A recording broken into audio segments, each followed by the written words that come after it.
So, woke blacks give black Americans a bad name. Now, I was ready to have a nuanced commentary on this discussion until I heard this. Ana is lost. The unmitigated caucasity of that white Karen. She ain't lost, man. She knows exactly where she at. No. She's lost in terms of the progressive movement. She's a lost cause. No pun, pun seriously intended.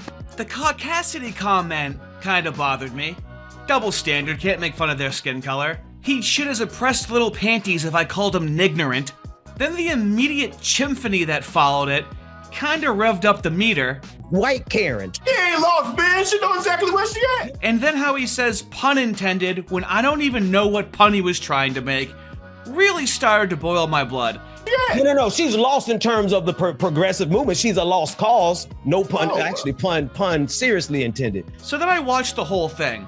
I was kinda yellow light. I was like, nah, let's still be fair. Let's let it slide. Until the video ended with this. Ana Kasparian, white behind. Her Karenin, her inner, oh Lord, saltine, help me Holy Ghost. Her inner saltine is leaping out by her going to scramble and find any black face that she can that agrees with her to pit them against us. Ana, you're a lot whacker than I ever thought, really. I actually was a fan of yours at one point, but now I'm having to question my own taste in people that I thought were good progressives. Like, maybe there's something wrong with me, because if you had it in you to do the standard saltine technique of going to find a black face that you could put in your space to put up against other black men, then you absolutely were never down for the cause at all, Karen. Now, you're probably like me. You treat women like women. You treat children like children.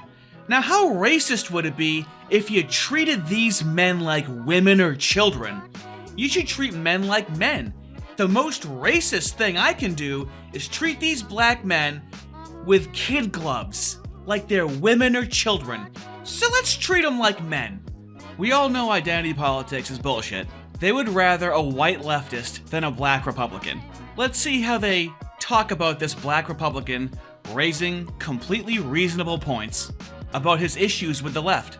Ana, you know, it's so funny. My mother watched the video I made of TYT, and she said, now, who is this Ana Asparagus woman? I said, my Boomer. God, today, Rosemary. Boomer humor. Leftists are boomers. The first thing Ana Asparagus does is run and get a blackface that has her opinion. And where does she go? She goes to Black MAGA. House. Being blessed enough to be born in the United States of America.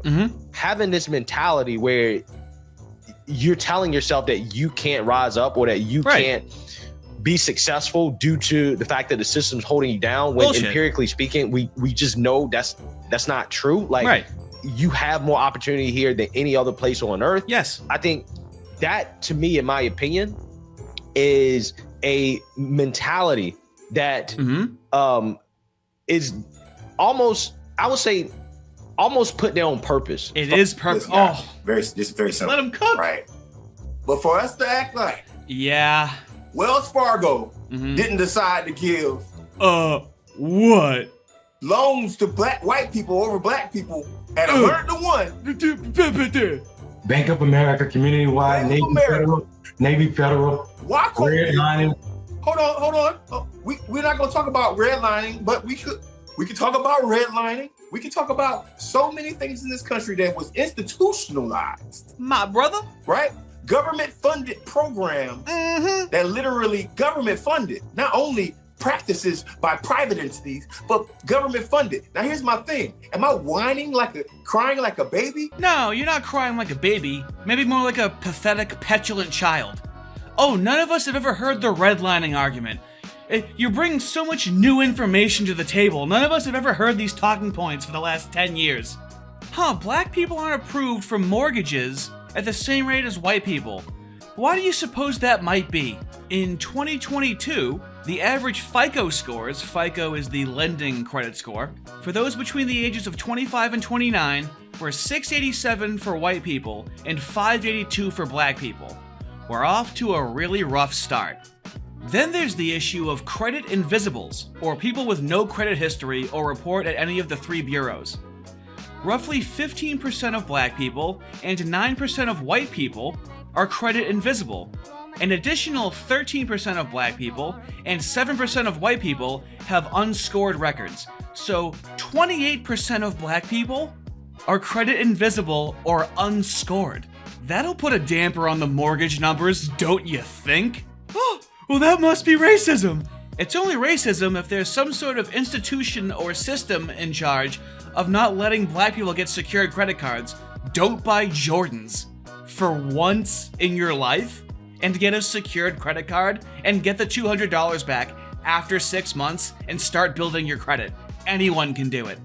Also, the median income for black households was $53,000 compared with $77,000 for white households. Black college graduates owe an average of $25,000 more in student loan debt than their white counterparts. Misinformation about credit also works against communities of color.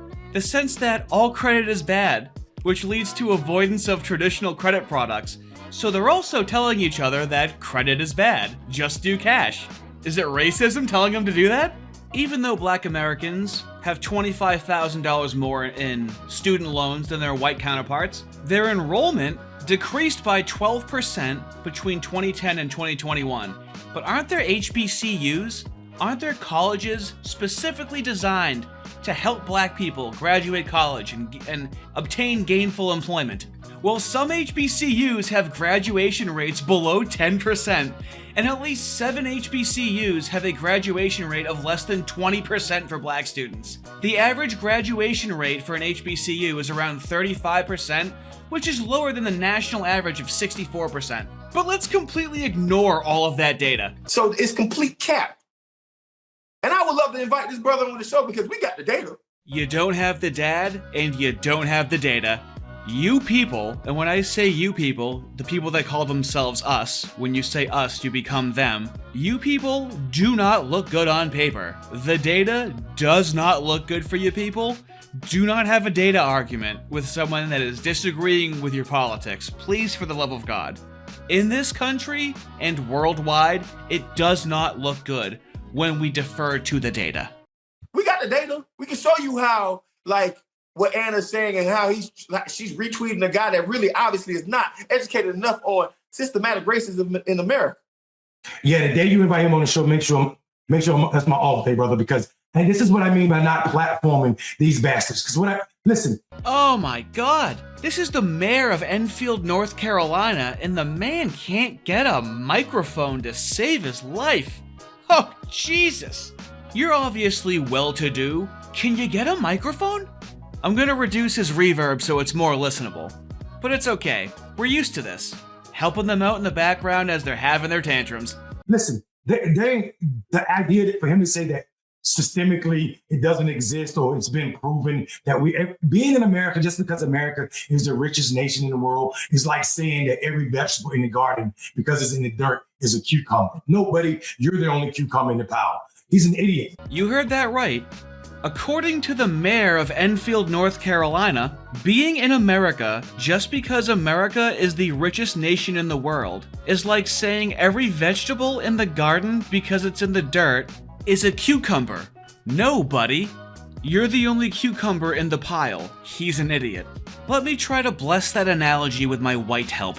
So on one hand, if you're the only cucumber that grows in that pile of cucumbers, well, some seeds don't make it. So on one hand, not all of the cucumbers are going to grow and make it. So in a certain sense, I kind of agree with it, but I guess the way that I probably disagree with it is the way that he means it, where this evil white man is only watering one cucumber and intentionally not watering the other cucumbers in the pile of cucumbers. I tried. My issue with him is not that he's black, it's that he thinks he's black, and he has an identity around the color of his skin.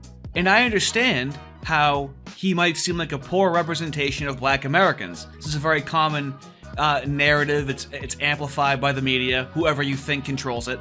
So let's counteract this negative stereotype of a black man that the mayor of Enfield, North Carolina is portraying right now, and let's listen to a black conservative or just a black non-leftist.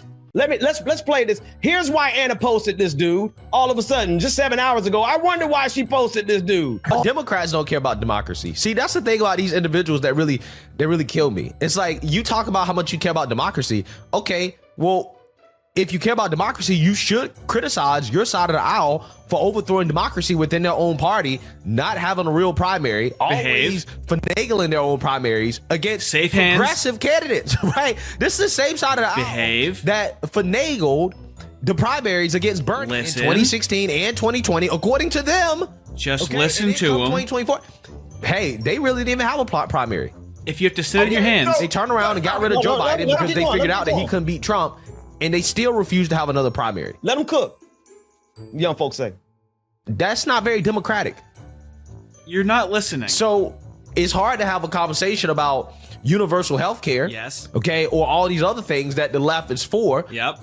When your whole thing is basically saying, well, if you don't agree with us on these identity issues, right? Then, hey, we just don't want you a part of our movement, right? We just are just not open-minded to hearing you at all or having any conversation. And I think, again, smart people realizing that this type of mentality is what's holding them back. Yes. You have to be open-minded to the fact that, hey, on the left, some of these policies are out of control and they're leading to consequences that are actually bad for society, like this soft on crime agenda from the left, okay, that we see has negatively affected these liberal cities across the country. Liberal cities. And that's why you're seeing a lot of these progressives get voted out of office due to the fact that they capitulated to the far left in the defund the police movement, the anti-law enforcement movement.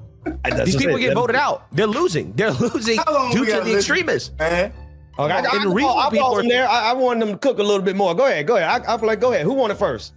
Okay, Darkus, here's your big chance. You've been swinging from branch to branch the entire time the black conservative has been talking. You got so much you want to say right now. You're going to prove him wrong so badly. Let's see what you do, buddy. I wanted them to cook a little bit more. Go ahead. I feel like, go ahead. Who wanted first? Look, young brother. Just 1 second, Mondale. When you do some research,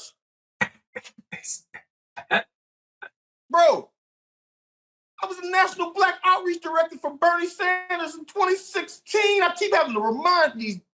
Look, man. So the black conservative was making general statements about the left in the aggregate. But this black man's narcissism wouldn't allow him to hear it without hearing everything as a personal attack and a personal affront to his identity. He's like, don't you know me? He wasn't talking about you. He don't know you, brother. He doesn't know you. He's talking about the left in general. But the world revolves around people like this. But that's an unfair characterization. Obviously, this guy is not just in it for the money. He's in it for the unity and power among his people based on skin color. Me personally, my number one policy is reparation. Of course it is. Number one. Yeah. Right? So for all you Negroes who ever talk anything about the show in the past week. Oh boy. Have y'all pushed reparations as hard as me? Well, let's look at some small-scale reparations. Around 53% of NFL players are black. Around 70% of NBA players are black. Around 78% of NFL players face financial difficulties within 2 years of retirement. About 60% of NBA players experience financial difficulties 5 years after retirement, which is incredible because all of them should be millionaires since the minimum salary has been like over $500,000 for the past 5 years. So the hundreds, if not thousands, of black people who have earned millions of dollars are really even able to hang on to that money without fucking it up. But that's just one form of reparations. What about school funding? Baltimore is about 61% black. Baltimore City Public Schools spend around $22.5 thousand per student. That's one of the highest amounts spent per student in the United States for large school systems. However, 65% of Baltimore City schools receive the lowest possible ratings in Maryland's report card. It's like they get the most money and they kind of have the worst results. How bad are these results? Despite roughly 70% of the district's students being black, only about 10.2% were proficient in math. Nearly 90% of Baltimore students are still not proficient in math. And at Baltimore's 5 best high schools, only 11% of the students tested proficient on state math exams. So it really shouldn't be a surprise that at 23 Baltimore schools, 0 students are proficient in math per state test results, even though they're getting among the most money per pupil. Do you think that's bad? You want to hear something worse? That money in Baltimore is really paying off because only 6% of black high school seniors are proficient in math across the country. It's okay, somehow they go to college, magically learn all the math they have to enter these STEM fields. Looks like Toby over here overlooked a couple of pieces of data, don't you think? But let's see what Pastor Ben has to say. Let's see what the pastor has to say. For the benefit of anti-immigration rhetoric and hatred, not even just policies, but just hatred. They've weaponized that in black communities in Chicago, all across the country, quite honestly. And they have turned the eyes of black people away from the true problem, which is this overall system, the economic system, classical Marxism, and the white supremacist system as a whole. Neo-Marxism / Western Marxism. But they have us now pointing all of our energy to the immigrants who ain't got much about nothing more than we got anyway, right? What do you mean, right? What kind of slave talk was that? Can you try to say that in the King's English, buddy? What did you say? Who ain't got much about nothing more than we got anyway, right? This has to be one of the most frustrating parts of these people.